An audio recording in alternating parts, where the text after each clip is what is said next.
Welcome back to my dear all friends. So ಈ ಒಂದು ವಿಡಿಯೋದಲ್ಲಿ ನಾವು ಫ್ಯಾಕ್ಟ್ ಮತ್ತು ಒಪಿನಿಯನ್ ಇರುವ ವ್ಯತ್ಯಾಸವನ್ನು ತಿಳಿದುಕೊಳ್ಳೋಣ. ಮೊದಲನೇದಾಗಿ ಫ್ಯಾಕ್ಟ್ ಅಂದರೆ ಏನು ಅಂತ ಮೊದಲು ತಿಳಿದುಕೊಳ್ಳೋಣ.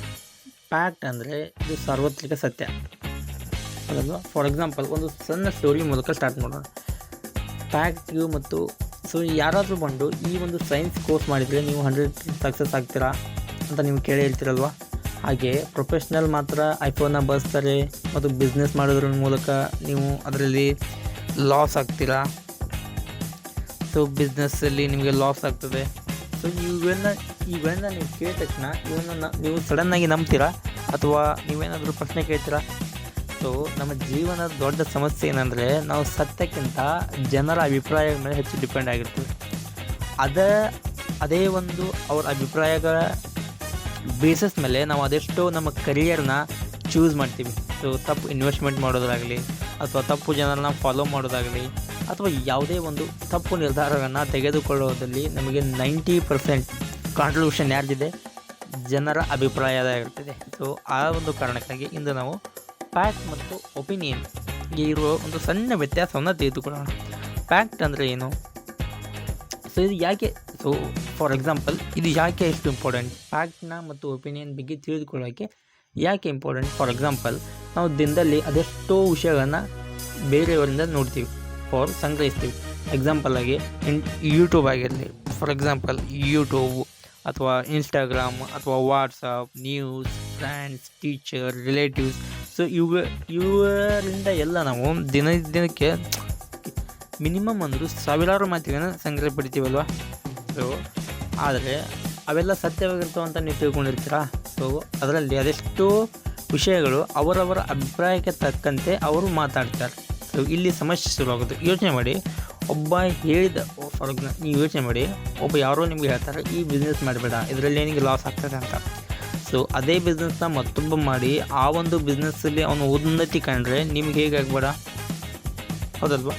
ಸೊ ಇಲ್ಲಿ ತಪ್ಪು ಯಾರ್ದು? ಆ ಬಿಸ್ನೆಸ್ನ ಅಲ್ಲ, ನೀವು ಆ ಒಬ್ಬ ವ್ಯಕ್ತಿಯ ಮಾತನ್ನು, ವ್ಯಕ್ತಿ ಅಭಿಪ್ರಾಯವನ್ನು ನೀವು ಸತ್ಯ ಅಂತ ತಿಳಿದುಕೊಂಡು ಆ ಒಂದು ಬಿಸ್ನೆಸ್ನ ಮಾಡದೇ ಇರೋದಕ್ಕೆ ಅದೇ ನಿಮ್ಮ ತಪ್ಪು. ಸೊ ಅದಕ್ಕಾಗಿ ಫ್ಯಾಕ್ಟ್ ಅಂದರೆ ಏನು? ಫ್ಯಾಕ್ಟ್ ಅಂದರೆ ಅದಕ್ಕೆ ಸಾಕ್ಷಿ ಇರ್ತದೆ ಅಲ್ವಾ.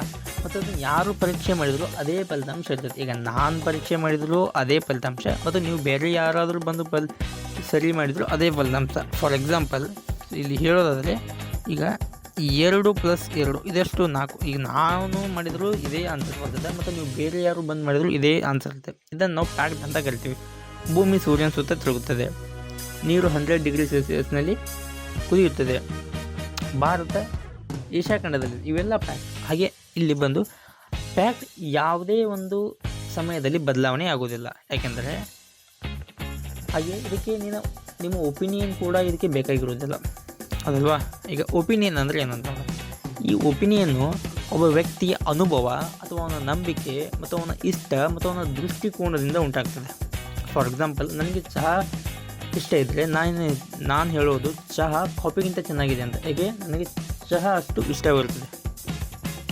ಹಾಗೂ ಪೈಥಾನ್ ಅತ್ಯುತ್ತಮ ಪ್ರೋಗ್ರಾಮಿಂಗ್ ಲ್ಯಾಂಗ್ವೇಜ್ ಅಂತ ನಾನು ಹೇಳ್ತೀನಿ. ಇದು ನನ್ನ ಅಭಿಪ್ರಾಯ, ಇದು ಯಾವುದೇ ತರಹದ ಸತ್ಯ ಅಲ್ಲ. ಹಾಗಾಗಿ ಸೊ ನೀವೇನಾದರೂ ಯಾವುದಾದ್ರೂ ಒಂದು ವಿಷಯನ ನೋಡಿದರೆ, ಸೊ ನೀವು 3 ಪ್ರಶ್ನೆನ ನಿಮ್ಮಲ್ಲಿ ನೀವು ಕೇಳ್ಕೊಳ್ಳಿ. ಮೊದಲನೇದು, ಈ ಒಂದು ವಿಷಯಕ್ಕೆ ಇದಕ್ಕೆ ಸಾಕ್ಷಿ ಇದೆಯಾ? ಹೌದಾ? ಇದನ್ನು ನಾವು ಪರೀಕ್ಷೆಗೆ ಒಳಪಡಿಸ್ಬೋದಾ? ಹಾಗೂ ಈ ಒಂದು ವಿಷಯ ಎಲ್ಲರಿಗೂ ಸಮಾನವಾಗಿ ಅನ್ವಯವಾಗುತ್ತದಾ? ಸೊ ಈ 3 ಪ್ರಶ್ನೆಯಲ್ಲಿ ನಿಮ್ಮ ಆನ್ಸರ್ ಏನಾಗುತ್ತದೆ, ಆ ಒಂದರ ಮೇಲೆ ನೀವು ಅದನ್ನು ಫ್ಯಾಕ್ಟಾ ಅಥವಾ ಅದು ಕೇವಲ ಒಬ್ಬರ ಒಪಿನಿಯನಾ ಅಂತ ನೀವು ತಿಳ್ಕೊಳ್ಬೋದು. ಸೊ ಯಾಕೆ ಫ್ಯಾಕ್ಟ್ ಮತ್ತು ಒಪಿನಿಯನ್ ಅಷ್ಟು ಇಂಪಾರ್ಟೆಂಟ್ ಆಗ್ತದೆ ಇನ್ ಅವರ್ ಲೈಫ್? ಯಾಕಂದರೆ ನಾವು ಅದೆಷ್ಟೋ ನಿರ್ಧಾರಗಳನ್ನ ನಮ್ಮ ಜೀವನದಲ್ಲಿ ಬೇರೆಯವರ ಒಪಿನಿಯನ್, ಸತ್ಯಕ್ಕಿಂತ ಅಭಿಪ್ರಾಯವನ್ನೇ ನಂಬೋದು ಬಹಳ ಜಾಸ್ತಿ ನಾವು. ಅದಕ್ಕಾಗಿ ನಾವೇನಾದರೂ ಒಪಿನಿಯನ್ ಮತ್ತು ಫ್ಯಾಕ್ಟ್ಗೆ ಇರುವ ವ್ಯತ್ಯಾಸನ ತಿಳಿದುಕೊಂಡರೆ ನಮ್ಮ ಜೀವನದಲ್ಲಿ ಅದೆಷ್ಟೋ ನಿರ್ಧಾರಗಳನ್ನು ನಾವು ಕಾನ್ಷಿಯಸ್ ಆಗಿ ತೆಗೆದುಕೊಳ್ಬೋದು.